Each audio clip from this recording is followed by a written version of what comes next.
Oh shit. Huh? You hear that? What? The House of Consciousness is coming back. Live in effect, family. Yes. The House of Consciousness brings to you Brother Alim Bey and Natural Tahuti, dealing with the most profound secret of the female. Why is it the most profound secret of the female? Tune in and you will see why the Negroes are up in arms. Peace and black power, family. Yeah. So what's going on, man? The first question I have for you, Brother Alim, is do you agree with Brother Natural Tahuti? Who came first? Some people say it's not important. I say it is important. Right. You know, we got to get this information back. Who came first, the black man or the black woman? The black woman. So I definitely agree with Brother Natural Tahuti. There's no doubt about it. The case is real simple. We have the XX chromosome. We have the X. Genetic material is missing from the Y, which would be an X. But because that leg is missing, that shows that there's something in which that is deficient or degenerative within that Y chromosome. So hence, it's not two X's like it is with the woman. Now, what is that leg made up of? It's called ribosome or ribonucleic acid. Well, the word ribosome, ribonucleic acid, the first part of that is the word rib. R-I-B. What is ribonucleic acid? I want you to break all the science down. Ribonucleic acid is RNA. Okay. RNA is the primary substance in which that transforms into DNA. Now listen. Okay? It transforms into DNA from RNA. All right? It's just like short-term memory, long-term memory. Wow. DNA symbolizes long-term memory. RNA symbolizes short-term memory.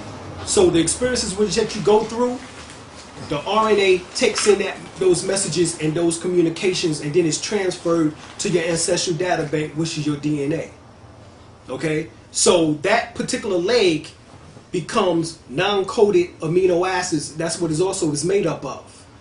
Now that means that there's particular genetic material in which that is not activated within the male. We still have it, but it's not activated as it is within the woman.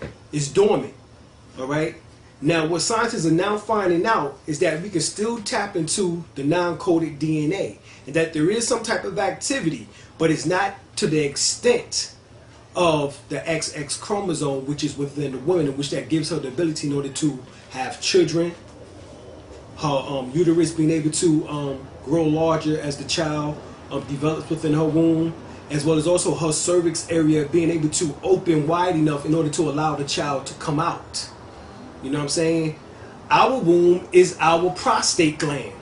If that prostate gland blows up, that's right, or becomes enlarged, guess what happens? We can't tinkle. We can't pee. That's right. We have problems doing that. And then they'll tell you that when you have inflammation or possibly even cancer of the prostate gland. So our prostate gland can't afford to become enlarged. So we find out is that if you examine a woman and the male, the clitoris is the phallus or the penis. You know what I'm saying? Except the men have an elongated clitoris, which is the penis. The testes is nothing more than fallen ovaries. As we know, the ovaries exist within the male inside of him for at least a few weeks before they even descend. The doctors will tell you that the testes or the testicles have to descend within the baby, within the male child, within the male baby. So that means that they're in the same place as what? The ovaries inside the body. Okay? And then they have to descend. That's what is called the fall of man. Right. That's the fall of man. Absolutely. That's why it's called the Old Testament. Right. The Old Testament. Testicles. Testimony. Matter of fact, in court, before they even had the Bible, you had to swear, you had to put your hand, your left hand on your testicles and your right hand up in order to swear and testify that everything that you state is true, and you're doing it on your family jewels. That's right. You're doing it on your family lineage. Wow. You're doing it on your tree of life. Absolutely. Because that is what is produced. Okay? So the fallopian tubes is the vas deferens, the clitoris is the phallus or the penis, the vulval lips is nothing more than a sewn up area portion in which that stretches all the way from the base of the man's phallus all the way down to the scrotum sac, all the way to his anus area. Right. That was once the opening. The perineum actually was the opening of the vagina, except is now sealed, or what is called, is actually looked like somebody sewed this shit up. Absolutely. I mean, you can just take your whole finger and just run down the whole line all the way to your for the brothers, from the base of your penis all the way down your scrotum sac all the way to your anus, and you would feel a line. Absolutely. You know what I'm saying? As if somebody sewn it up. Scientists would tell you that for 6 months, for 6 weeks, the within the womb, there is no difference between the male and the female child. The male child is feminine until after 6 weeks, testosterone kicks in, based on the woman, based on the disposition of the woman, based on the stress and the emotional state of the woman. Testosterone kicks in which that turns that child into a male child. All right, but for 6 weeks within the womb, they can't distinguish between if it's a male child or if it's a female child, and any doctor would tell you that. That's the reason why they tell you, no, we can't check it out until about a month and a half. You know what I'm saying? And then we can see what is the birth of the so-called nature of the child is. That's why they have to use ultrasounds and all those things, but they can't use it before the 6 weeks. Right. Okay, so in the science that you have just dropped, you just have knocked out the Bible term of the woman coming from man's rib. No, check this out. Yes. The woman did come from the rib because it's the ribosome. She has it. We don't. That is that missing link, that 2.8%. I don't understand material. Now check this out. Yeah. The woman body is made from atoms. So Oh, okay. hence, she is an Adamite. So right. hence, she came from Adam because her body is made and composed of what? Atoms. Now let's clear it up for the The viewer. word Adama When you say means Adam, blood. when you say Adam, you ain't talking about man. No, we're not physical talking about man. We're Okay. talking about Adam, which means blood. All right. All right? The oldest blood on the planet is O negative. It dates back over 300,000 years old. Mm-hmm. You can get the book called Eat Right for the 4 Basic Blood Types. In the book, O means original blood. And he would tell you that, also if you do research and a study, scientists would now tell you that women existed on planet Earth for 150,000 years before the male species. That's powerful. Let me add on to that. Hold on. Before you add on to that, because I'm gonna come to you. I'm gonna ask you a question. Sure. And matter of fact, I'm gonna ask you the question now. But do you want to add on to that before we take it I to just want somebody to else? add on real All right, quick. go ahead. That's very powerful, and I'm glad we're sitting down having this topic because it's sharpening me up. Because That's the spin that you just put on it, I didn't hear it that way particularly yet, and I have tons of documentations to prove that the female came first. There is but one sex, and that is the female. And to even go into something like Dr. York talked about with the 9 ether, the woman or the universe actually comes from out of that 9 ether. Now let me make you understand what I'm talking about. When you break down the word feminine, you have the word femi and you have the number 9 in it. It's femi 9. So that 9 is the symbol of pregnancy, or not only pregnancy, it is the original DNA, that helix. Because all life moves in a circular motion. So she is the original spiritual being. Because in the root of the word spiritual, you have the word spiral. You see what I'm saying? So and then even in mathematics, when I was a part of the nation of gods and earth, we said that the number 9 is born. And so when you also go into the book Metal Netter by Ra Unefa Amin, he says that the number 9 is the number of sex, which is Aset. And so there you have it. She is the feminine, meaning that she is circular. The man is linear because he's masculine. And when you break down the word masculine, you have masculine and you have line. You see? And then now when we go into the problem book of the Most Honorable Elijah Muhammad, the Most Honorable Elijah Muhammad had this to say about it. And this goes into reference to all of the brothers that are saying, well, the male is the active principle. What you're not understanding about the woman's number being 9, that is, she is complete. So she's more than just the number 2. She's the number 0. The 0 is the undifferentiated creation. Before the creation, there's the 0. Most Honorable Elijah Muhammad says that the 1 came from the zero. The one is masculine. Again, the one is linear. The woman is feminine. So she is circular.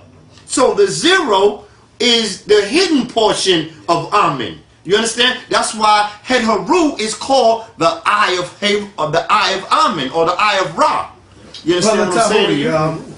What have motivated you to get on this path, to get on this train, and take this train down the road? What have motivated you to do this, brother? Well, actually, with this type of teaching, I'll tell you, after the debate with Wesley Muhammad, because I was pretty much on the right path, just didn't know it at the time when I was talking about the Islamic thing. But what actually happened when we was going through all of that beefing with the BPC and all that, it really got to me. Yeah. And you remember we was on the radio show, and I said, you know what? I don't want this to be a part of my aura. It threw you off your path. It threw everything, all of us, my whole life. My job, I lost my job, my relationship at home, everything was going whack.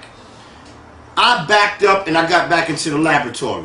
And I'm going to tell you, I don't actually know what actually motivated me, but there is some type of spiritual force in my life that motivated me to the teachings that the black woman was God. And once I started getting into it, I just knew it automatically. I was like, oh wow, this is the hidden knowledge. And you've been taught for 30 years that the black man is God. That the black man is God. Right. And I was so easy with the information.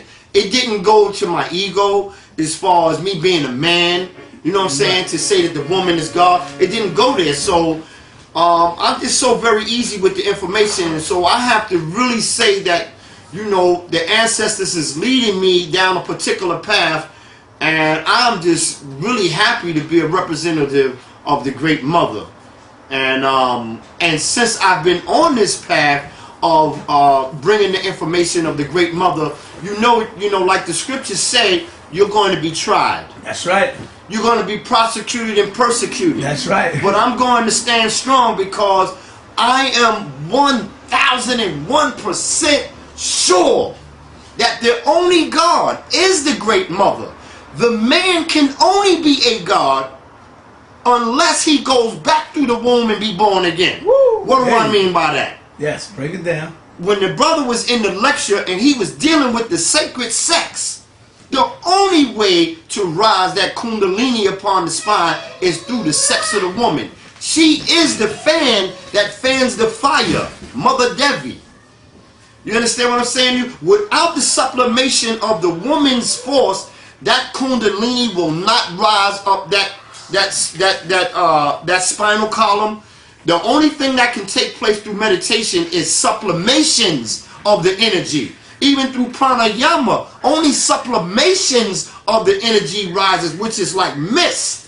It's like a mist that rises. But the actual kundalini, which is curled up, what they call Brahman's knot, will not rise up that spinal column unless it is through the woman. And so it is through the Great Mother that man becomes God. And this is the little known secret why the gods of ancient Egypt wore skirts. Powerful, brother. And I won't get too much into that. So we already know Dr.Ben even says that heaven is between the legs of the black woman. If that's where heaven is at, we come from heaven. Yes, sir. You see what I'm saying? So she got to be the God force on the planet. Am I right? You're right. Okay. Absolutely. All right. Hold on. All this information right here, my brother, is not new. What happened is it got swept up under the rug when Dr. York was captured by the beast. That's now, right. why we don't give credit to where credit is due? Dr. York been teaching this for eons, for years, brother. Why, brother Alim? Why do you think we don't give that credit back to the master teacher? Because I don't give a damn about what they say he did. Right. When you look at that man and study his work, he was a master teacher. No doubt about it. Why we don't give credit to that, brother? Because number one, before you go on, even everybody that's teaching today, right. I don't even need to name the names. They using some of his stuff. Of course. You know what I'm saying? Why we ain't giving that credit to him? I don't know, because I do whenever I can. You know what I'm saying? Because I was once a student of his from 87 to 94. Wow. I was up under Dr. York, up under the Nubian Islamic Hebrews, or what is known at that time as the Ansarullah Nubian Islamic Hebrews. Hebrews community.